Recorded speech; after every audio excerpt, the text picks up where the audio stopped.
Notre maison brûle. Et nous regardons ailleurs. Make our planet great again. How dare you? People are dying. Entire ecosystems are collapsing. How dare you? Nous ne pourrons pas dire que nous ne savions pas. Bonjour, je m'appelle Lucas Caltriti, je suis journaliste, vous écoutez Y'a le feu au lac, le podcast qui décortique ce que l'on croit savoir sur l'écologie. Dans ce 4e numéro, je vais vous parler des voitures électriques. Pourquoi ? Eh bien parce qu'il est prévu d'interdire à la vente à partir de 2040 les véhicules essence et diesel. L'électrique semble être l'option la plus vertueuse aujourd'hui pour les remplacer et les aides à l'achat vont dans ce sens en tout cas.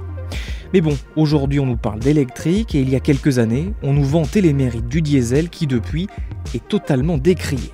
C'est pour ça que je me pose cette question, est-ce que les voitures électriques sont vraiment plus écologiques que les voitures thermiques ?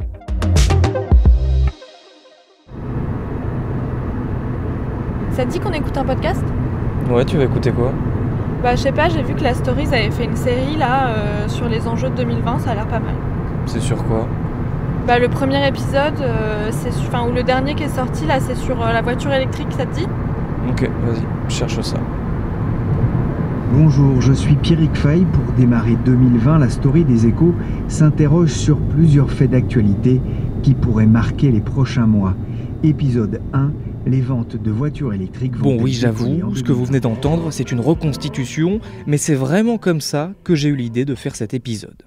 Dans ce podcast, la Story des Échos, j'ai appris que depuis le 1er janvier 2020, l'Europe a instauré des objectifs d'émissions de CO2 aux constructeurs automobiles. L'ensemble des modèles qu'ils immatriculent ne doit pas dépasser sur l'année le seuil moyen de 85 grammes de dioxyde de carbone par kilomètre. Sinon, ils devront payer des amendes et elles peuvent être très lourdes de plusieurs centaines de millions d'euros. Les constructeurs vont donc tout faire pour que vous achetiez des voitures électriques cette année. Comme lors du premier épisode de Y'a le feu au lac sur le numérique, que je vous invite à aller écouter si ce n'est pas déjà fait, la production génère une importante pollution. Et en particulier, ici pour les véhicules électriques, c'est la production de la batterie. Marie Chéron est responsable de la mobilité à la Fondation Nicolas Hulot. Elle a coordonné et rédigé une étude sur les véhicules électriques en 2017. Les batteries aujourd'hui sont fabriquées essentiellement en Asie. Donc c'est la Chine, c'est la Corée ou le Japon. Pourquoi c'est polluant de fabriquer une batterie ? C'est polluant parce que d'une part on va aller extraire des ressources minérales. Pour extraire ces ressources minérales, on va consommer de l'énergie et utiliser des produits qui sont injectés dans les sols et qui ont un impact sur les sols, sur la biodiversité, sur l'eau, etc. Ensuite, on a la fabrication des anodes et des cathodes et des cellules des batteries. Et ça, c'est une industrie qui est particulièrement polluante. Il y a des émissions gazeuses qui ont un effet sur l'environnement en termes d'acidification, en termes d'eutrophisation des espaces naturels qui sont liés tout simplement à l'industrie, au traitement chimique lié à ces produits. Et effectivement, aujourd'hui, la fabrication des batteries, étant donné qu'elle est particulièrement bien localisée en Asie, l'Europe a largement désindustrialisé. Et donc on a effectivement une pollution qui est très importante sur ces régions du monde. Et du coup, pour nous, on se dit qu'on va importer des voitures qui sont propres, mais il faut savoir que ces batteries, aujourd'hui, ont un impact sur l'environnement, avec consommation d'énergie, émission de CO2, pollution des sols, dégradation de la biodiversité, à des niveaux qui peuvent devenir irréversibles. En gros, nous ne faisons que déplacer la pollution. Pour Marie Chéron, tout l'enjeu aujourd'hui est de relocaliser la production de ces batteries en France ou plus largement en Europe. C'est d'ailleurs l'objectif de l'Alliance européenne des batteries, un projet lancé en octobre 2017 et massivement soutenu par la France et l'Allemagne, auquel participe notamment le groupe PSA. Faire revenir la production permettrait d'être plus compétitif d'une part, et d'autre part de maîtriser les impacts environnementaux, notamment ceux des métaux rares, très polluants à extraire et qui sont quasi omniprésents dans les batteries de ces véhicules. Et le problème qui se pose aujourd'hui, c'est que les constructeurs automobiles cherchent absolument à augmenter l'autonomie de leurs voitures électriques. Du coup, il faut que la batterie soit plus grosse et donc elle est encore plus polluante à produire. Voilà ce que dit l'ADEME, l'Agence de la transition écologique française, dans un rapport de 2018. La tendance actuelle à l'accroissement de la taille de batterie pour augmenter l'autonomie sur les véhicules électriques est préjudiciable pour l'impact des gaz à effet de serre de la filière électrique. Ce point devra faire l'objet d'une attention particulière à l'avenir. Aujourd'hui, un des enjeux sur les véhicules électriques, c'est de dire, ok, pendant des années, ça a été un enjeu de dire il faut renforcer l'autonomie des batteries. Et c'est vrai parce qu'on en avait besoin pour rassurer aussi l'automobiliste qui se dit moi j'ai pas envie de tomber en panne au bout de 50 km, j'ai pas envie de ne pas pouvoir recharger. Enfin, c'est vrai que c'est assez angoissant. Aujourd'hui, les niveaux de performance des batteries sont tels que ça n'est plus un enjeu. C'est pas vrai. Aujourd'hui, on est arrivé à des niveaux d'autonomie à partir de 350 km et au-delà pour les gros modèles. L'autonomie n'est plus un enjeu. D'autant plus qu'on a des systèmes de recharge qui deviennent performants et qui font que pour les déplacements du quotidien, le fait d'avoir une recharge à domicile, des recharges dans l'espace public, et il y en a, c'est suffisant et ça permet de répondre aux besoins du quotidien. Et sur les plus gros modèles, il y a aujourd'hui des réseaux de recharge qui sont en train d'être mis en place ou qui le sont déjà partiellement et qui permettent d'avoir des recharges plus rapides. Ça reste un challenge peut-être culturel parce que certains voudraient que la voiture électrique, ce soit exactement la même chose que la voiture thermique. Mais ce ne sera jamais exactement la même chose et il faut arrêter de vouloir répéter. Ça ne sert à rien de vouloir faire la même chose avec de l'électrique qu'avec du thermique. On a d'autres opportunités avec l'électrique et puis il y a peut-être des choses à abandonner. Et donc la volonté de toute puissance qu'on avait très liée à la voiture, avec cette recherche tout le temps de la puissance maximale, de la vitesse, finalement il faut peut-être se dire, peut-être ça n'a pas de sens en fait. Peut-être qu'on peut se donner l'occasion de faire une pause, peut-être qu'on peut recharger et on n'a pas besoin d'avoir des autonomies illimitées dans la voiture. C'est pas vrai. Voilà pour la partie production. Venons-en maintenant à la phase d'utilisation. La chose absolument cruciale pour évaluer si les véhicules électriques sont plus propres, c'est le mix électrique, c'est-à-dire d'où vient l'énergie utilisée, que ce soit du nucléaire, du charbon, de l'éolien, etc. Pour la France, en 2019, plus de 70% de l'électricité a été produite par des centrales nucléaires. Le nucléaire est certes beaucoup critiqué pour diverses raisons, mais il n'émet pas de CO2. Le bilan carbone de l'électricité en France est donc assez bon. Ce qui n'est pas le cas partout. En Allemagne, par exemple, près de la moitié de l'électricité vient des énergies fossiles et le mix électrique de la Chine ou encore celui des États-Unis est moins bon que le nôtre. Mais donc en France, une voiture électrique va avoir une empreinte environnementale moins importante qu'une voiture thermique à partir de 30 ou 40 000 km, ce qui correspond en moyenne à 3 ans d'utilisation environ. À ce moment-là, la dette carbone du véhicule électrique, engendrée par la production, va être épongée par l'absence de gaz d'échappement. Ça y est donc, la voiture électrique devient moins polluante que la voiture thermique, et sachant qu'une batterie tient en général une dizaine d'années, l'électrique est un meilleur choix.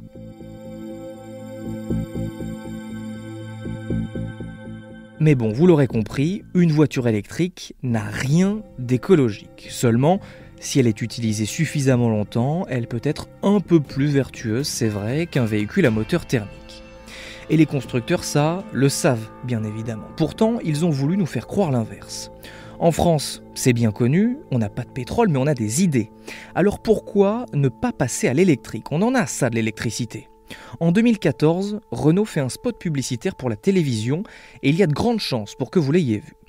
Tout commence par un homme qui se rase avec un rasoir, non pas électrique, mais avec un moteur, qui fait du bruit et qui rejette visiblement beaucoup de gaz d'échappement. Puis on aperçoit une femme avec un sèche-cheveux, là encore, qui tourne avec un moteur. Qu'est-ce que ça pollue, tout ça ? Et le tout sous une musique toute douce. Plusieurs scènes de vie sont représentées avant que cette dame, à la voix bienveillante et rassurante, nous dise ceci. Vous êtes déjà passé à l'électrique pour beaucoup de choses. Alors pourquoi pas pour voyager ? Renault Z2, 100% électrique, 0% d'émissions. Vous l'avez entendu comme moi, là ? Attendez, je vous le remets. 100% électrique, 0% d'émissions. Est-ce qu'on n'essaierait pas de nous la faire un peu à l'envers ? Je crois bien que si. D'ailleurs, le jury de déontologie publicitaire a épinglé Renault à l'époque. La publicité en cause incite explicitement les consommateurs à rouler en voiture électrique pour réduire la pollution atmosphérique, alors qu'il existe de nombreux autres moyens de locomotion dont il est communément admis qu'ils sont moins nocifs pour l'environnement. Cette pub de Renault a ensuite été enlevée, mais il n'y a pas que le constructeur français qui s'est fait reprendre. Opel, Nissan, Citroën, Mitsubishi, beaucoup y ont eu droit. Et désormais, dans les nombreuses publicités pour des voitures électriques que vous pourrez voir à la télé, vous pouvez vous amuser à vérifier d'ailleurs, il n'est jamais question d'écologie. Tout va vous le suggérer, bien entendu, mais ce ne sera jamais clairement dit. Je n'en ai pas tout à fait terminé avec la phase d'utilisation. Naïvement, avant de me lancer dans les recherches pour cet épisode, je pensais qu'une voiture électrique, lorsqu'elle roule, n'émet absolument rien. Eh bien, c'est complètement faux. Il n'y a évidemment pas de gaz d'échappement, mais par contre, ce que nous explique Marie Chéron de la Fondation Nicolas Hulot, c'est qu'elle produit des particules fines. Quand vous roulez sur du béton, sur la route, c'est l'abrasion des pneus, tout simplement, le freinage, qui fait que vous émettez des particules fines. C'est pour ça que pour réduire la pollution de l'air, il faut bien sûr réduire les émissions à l'échappement. Donc si vous passez du thermique au véhicule électrique, effectivement, vous n'avez plus d'émissions à l'échappement. Donc vous allez réduire les émissions du trafic routier si vous convertissez totalement le parc, c'est 60-70%. Et puis après, il va vous rester 30 à 40% des émissions de particules fines qui sont liées directement au fait que les voitures elles roulent. Donc oui, il faut convertir le parc, mais en plus, il faut réduire le trafic auto. Tant que vous mettrez des voitures qui roulent, qui démarrent, qui freinent, qui accélèrent sur du bitume, ça ne résoudra pas le problème. Alors après, on peut nous vanter les mérites de certains bitumes qui réduisent le nombre de particules émises, mais c'est largement insuffisant. Donc la conversion à l'électrique, c'est bien, mais la réduction du trafic est indispensable. Et en plus, les voitures électriques sont plus lourdes que les voitures thermiques pour une taille qui est similaire. Ce qui veut logiquement dire que pour la ralentir ou pour l'arrêter, le frein va produire plus d'abrasion, donc plus de particules fines. Il faut qu'on arrive à travailler sur l'allègement des véhicules et sur la réduction de la taille des véhicules. Dans la majorité des déplacements qui sont faits en automobile, on se déplace avec des véhicules qui vont faire 1,5 tonne, 2 tonnes, pour les plus gros véhicules 2,5 tonnes. Est-ce qu'on a vraiment besoin de ça pour faire nos déplacements ? Quotidien, non. Qu'il y ait besoin de gros véhicules pour qu'une famille parte en vacances avec des enfants, ça peut se comprendre. Au quotidien, dans les zones urbaines, là où on a le problème le plus profond d'émissions de particules, en zone urbaine, souvent, le véhicule lourd, gros, large, type SUV, n'a aucun intérêt. Aucun. Et pourtant, c'est ça qu'on achète de plus en plus. Et aujourd'hui, on voudrait nous faire croire que l'avenir de l'automobile, c'est le SUV électrique. C'est absolument pas vrai. Il y a une contradiction majeure dans cette orientation-là. Si on veut faire de l'électrique qui soit compatible avec les objectifs de la transition écologique, il faut faire de l'électrique plus léger, aller vers des véhicules qui font moins d'1 tonne. On sait faire, il y a des projets industriels dans les cartons, mais c'est moins rentable pour l'industrie automobile. C'est pas forcément contraindre les gens à rouler dans des boîtes de yaourt. C'est juste faire des véhicules qui soient adaptés au quotidien. Pour boucler la boucle, il faut maintenant aborder la fin de vie de ces voitures, et en particulier le recyclage des batteries. Très clairement, aujourd'hui, pour un constructeur, c'est plus économique d'acheter les matières premières comme le cobalt ou le lithium que de les recycler. Leur reconditionnement est trop coûteux, notamment car il n'y a pas encore assez de batteries à traiter. Pour vous donner une idée, en 2019, 2% des voitures achetées étaient des électriques, soit 42 000 sur toute l'année en France. Le marché était jusque maintenant vraiment marginal, mais comme je vous l'ai expliqué en début d'épisode, il devrait s'en vendre de plus en plus. Des filières pourraient donc se développer à l'avenir, et pour Marie Chéron, elle le pourrait davantage encore s'il y avait une réflexion plus poussée à la construction. On peut aussi éco-concevoir. Éco-concevoir, ça veut dire concevoir des batteries qui vont être plus facilement recyclables. Et là, pour le coup, en termes de savoir-faire, on a sur le territoire européen des acteurs qui sont particulièrement bien positionnés pour recycler. Et si aujourd'hui on recycle à 50% du poids des batteries, et qu'on a tendance à envoyer les batteries à l'autre bout de la planète pour les faire recycler, on serait tout à fait capable de le faire en Europe, avec des acteurs en Europe qui peuvent investir sur nos territoires et particulièrement en France et qui peuvent recruter, créer des emplois sur ces filières qui ont de l'avenir. Et à partir de là, c'est pas des choses qui ont un impact immédiat dans les 2 ans, mais c'est des choses qui ont un impact sur 5 ans, sur 10 ans, sur 15 ans. À partir du moment où le stock de batteries devient conséquent, on a une filière recyclage qui peut aussi s'imposer, devenir importante, qui porte des innovations. Et à partir d'un certain moment, quand on a des batteries en masse qui arrivent, on peut les recycler. Donc soit on peut les utiliser en seconde vie, soit on peut récupérer aussi la matière qui est à l'intérieur et à un moment donné, récupérer pour réutiliser les matériaux qui sont à l'intérieur. Parce que oui, il y a une question qu'on ne résoudra pas, c'est qu'on n'aura pas tous les matériaux sur notre territoire européen. Donc il va bien falloir à un moment donné qu'on ait les filières de recyclage pour pouvoir les récupérer et au moins réduire notre dépendance. Là, on arrive au moment où vous me dites « Bon Lucas, c'est bien gentil tout ça, mais qu'en est-il des voitures hybrides ?» Ou si vous parlez dans un français un peu moins littéraire, vous me dites « Oui, bon, l'hybride, c'est écolo ou pas ?» Vous avez raison de me demander ça, je me suis posé la même question, et visiblement, ça ne fait pas consensus. Dans l'étude rédigée par Marie Chéron, faite avec l'European Climate Foundation et l'ADEME notamment, il est démontré que les véhicules hybrides rechargeables, quand on prend en compte leur cycle de vie entier, de la production jusqu'au recyclage, émettent plus de CO2 que les véhicules électriques. Sauf que l'ADEME, dans son rapport de 2018, dont je vous ai déjà parlé, a visiblement refait ses calculs et ne prend plus en compte la voiture en tant que telle.